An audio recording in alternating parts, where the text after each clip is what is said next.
Teman-teman yang dirahmati Allah Subhanahu wa taala, di ayat kedua surat Al-Ankabut Allah menyampaikan sebuah sindiran. Allah nyindir dengan bahasa, emangnya manusia pikir Allah akan biarin aja mereka mengatakan kami telah beriman, sementara mereka tidak diuji. Ini Allah lagi menyindir orang-orang yang selama ini berputus asa setelah beriman, berputus asa setelah berhijrah, berputus asa dan mengeluh setelah bertaubat. Allah lagi nyindir mereka nih. Seolah-olah Allah bilang, kenapa setelah kalian beriman malah kalian masih berkeluh kesah? Kenapa kalian setelah bertaubat malah menjadi ragu kepada Allah? Kenapa kalian setelah berhijrah malah jadi labil? Bukankah harusnya setelah kalian menyatakan kami taubat, kami hijrah, kami beriman, harusnya iman kalian makin mantap? Dan bukti bahwa iman kalian mantap apa? Bahwa ketika kalian diuji, kalian sama sekali tidak goyah. Jadi Allah Subhanahu wa taala seolah-olah mengatakan bahwa ujian adalah tabiat iman. Bahwa ujian adalah tabiat iman. Bisa diuji dengan ujian yang kita tidak suka, bisa juga diuji sebaliknya dengan ujian yang kita suka. Bisa diuji dengan ujian yang sifatnya fisik, bisa diuji dengan ujian yang sifatnya harta, bisa juga diuji yang lebih berat lagi dengan ujian yang sifatnya perasaan. Yang jelas, semuanya diuji. Bisa diuji dengan ujian musibah, bisa juga diuji dengan godaan-godaan dari syaitan yang melalui hawa nafsu kita. Bisa diuji dengan kemarahan, dipancing oleh orang lain untuk marah, dipancing di sosmed untuk ngebalas komen-komen mereka, dipancing untuk berdebat, dipancing untuk akhirnya kita saling menjudge, saling menjatuhkan, saling menjelekkan. Ini semuanya bentuknya ujian. Makanya Allah Subhanahu wa taala mengatakan di pembukaan surat Al-Ankabut, kalau ujian itu adalah tabiat iman. Ujian dan keimanan itu nggak bisa dipisahkan. Apa hubungan antara iman dengan sabar? Sehingga Allah Subhanahu wa taala menilai keimanan seseorang itu dengan cara mengujinya. Apa hubungan antara iman dengan sabar? Ternyata ciri yang paling jelas orang yang imannya baik adalah sabarnya. Makin baik imannya, harusnya makin kuat kesabarannya. Jadi orang yang paling beriman itu tidak dilihat dari wawasan agamanya. Itu lebih kepada orang yang berwawasan luas, yang ilmunya banyak. Tapi belum tentu orang yang wawasannya luas adalah orang yang paling baik imannya, belum tentu. Bukankah iblis itu wawasannya luas? Dia mengerti banyak hal yang bahkan kita nggak ngerti. Iblis ngerti tentang dunia di langit. Iblis mengerti tentang alam yang ada di surga, alam yang ada di akhirat. Iblis tahu, bahkan udah masuk surga. Jadi ilmu iblis lebih banyak daripada kita sekarang. Tapi kenapa iblis malah tidak sebanding antara ilmunya, wawasannya dengan ketakwaan dan kesolehannya?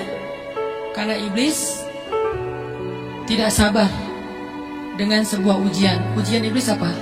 Eksis. Itu ujiannya iblis. Dia udah lama eksis, followersnya banyak. Setiap dia posting, orang berlomba-lomba jadi first like. Setiap dia posting, di repost rame-rame. Di YouTube viral. Channelnya tuh paling banyak subscribersnya. Iblis. Coba cari nanti di YouTube iblis. Ada nggak channel?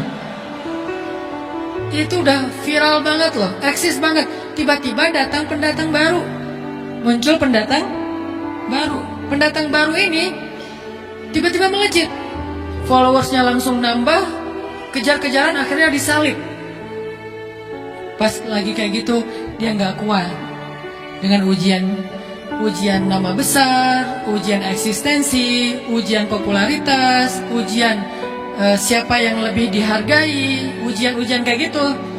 Sama kayak kita kadang-kadang ngerasa udah banyak jasa dalam sebuah organisasi, udah banyak jasa dalam sebuah komunitas, udah banyak jasa dalam sebuah lingkungan, masjid, sekolah, organisasi, teman-teman.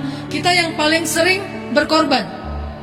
Tapi ternyata yang eksis, yang masuk media, yang masuk TV justru orang lain. Itu kan ujian ya. Nah ini nih yang kadang-kadang ujian namanya zulzilu, diguncang perasaannya.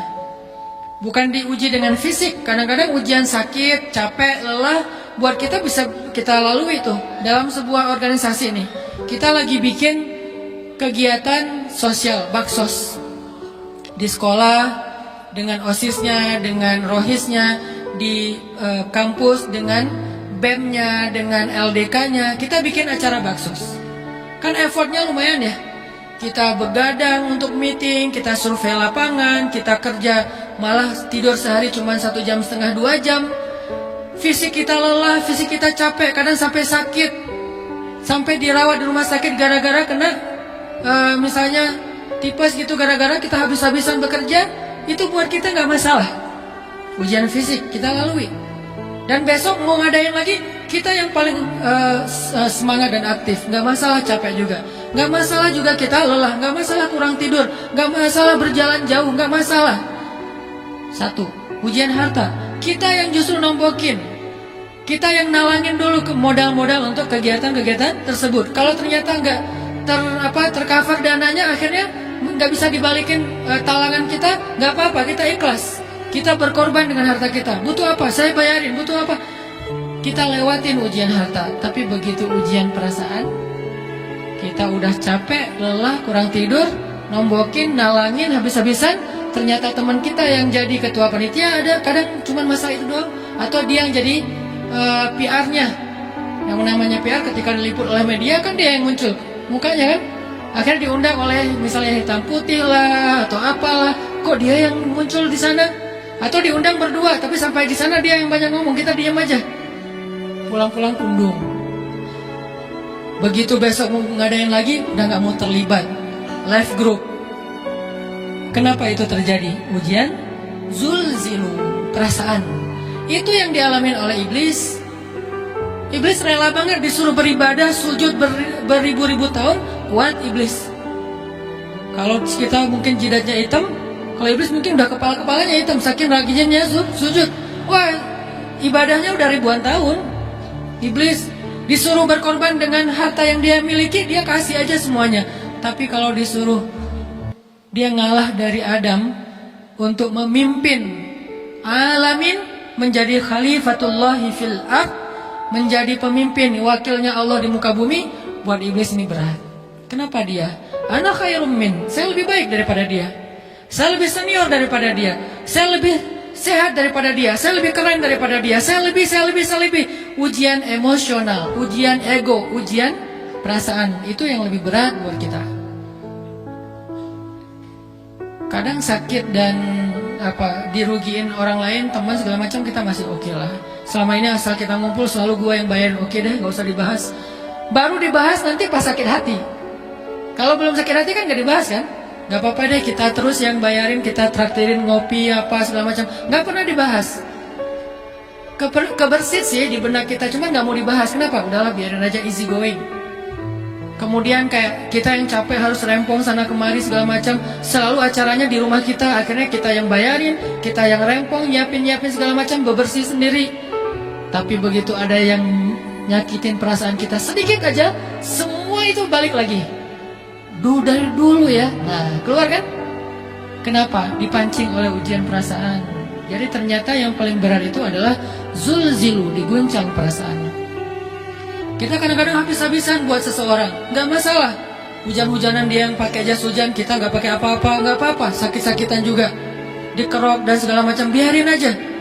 Kalau perlu misalnya kalau bannya lagi kempes, dia naik Grab, kita dorong-dorong motor terus cari tempat segala macam sampai tengah malam, nggak apa-apa deh buat dia.